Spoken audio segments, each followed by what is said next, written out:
Previously on Yu-Gi-Oh! There's a lot of sexist writing in shonen anime. I don't know how to talk about this. The female characters are just kind of roundly abused by the narrative. She was a girl. She grew up to be beautiful. She was a ballerina. A little under a year ago, showed up. Do you know about... It's the disaster. Every time it appears before people, it is followed by a disaster such as an earthquake or a tidal wave. Superstitions were spread about it, saying it brought disaster. When it showed up, there was a collective red-hot, sizzling hatred that is more sizzling. Everyone braced themselves for disaster. Than any hatred you could possibly imagine. And for the year it's been here, we've remained braced for a crash landing. It wasn't like we all saw it at once, just that more and more people gradually became aware of how many others had seen it. It became commonplace to acknowledge your latest expected almost. It's become the small talk of the time. When we called our parents to talk to them, we'd mention our latest sighting and they'd mention theirs. Isn't it funny, we might say. But no, it wasn't. People who are used to it intruding into their day-to-day. A fantastic mammal for sure. There's a faint symmetry, a yin-yang maybe.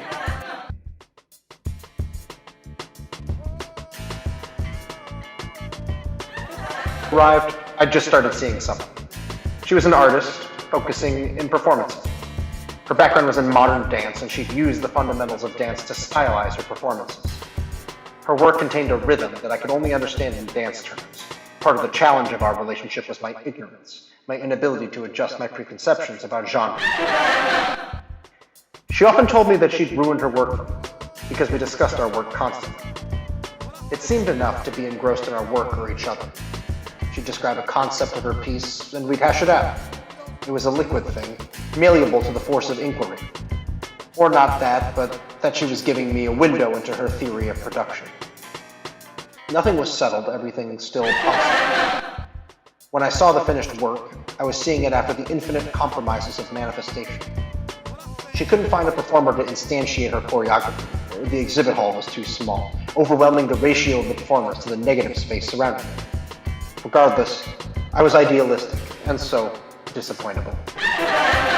And for her, it was no different. When it first showed up, I did what many others did and tried to prod it.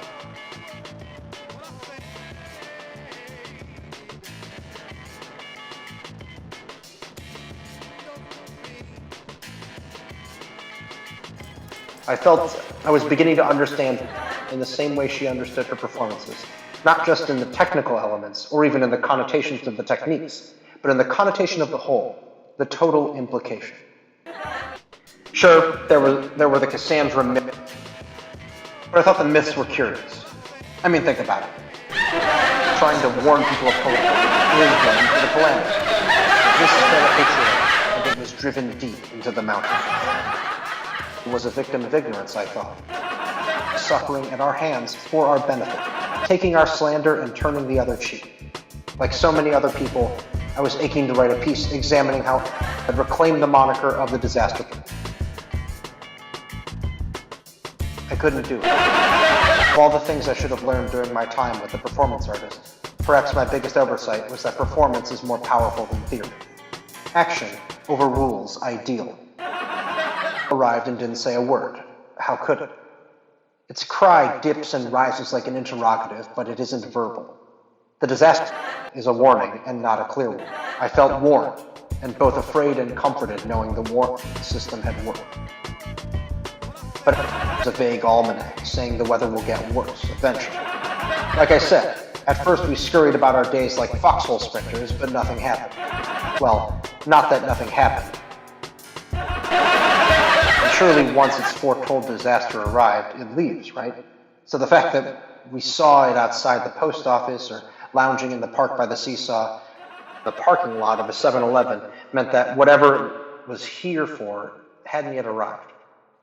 The last performance of the performance artists I saw was an attempt to emulate Oscar Fischinger's Raumdichtkunst a work of ceaseless, chaotic sound and light. In her version, she and 2 other performers jerked their limbs in every direction for 4 solid minutes. The point was the imperfect translation. The performers grew tired, their movements less chaotic, decelerating. And this is how my heart is felt. At the entrance to my train station, across the street from my work. Like it's spinning and spasming in all directions, but it's growing weary, slowing down.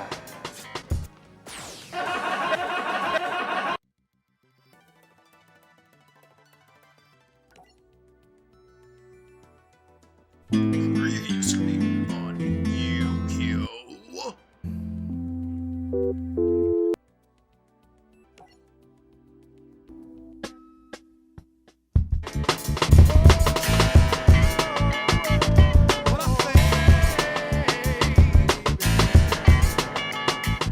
Consider the cruelty of Yu-Gi-Oh! Topia. Won't you please vote Sanders?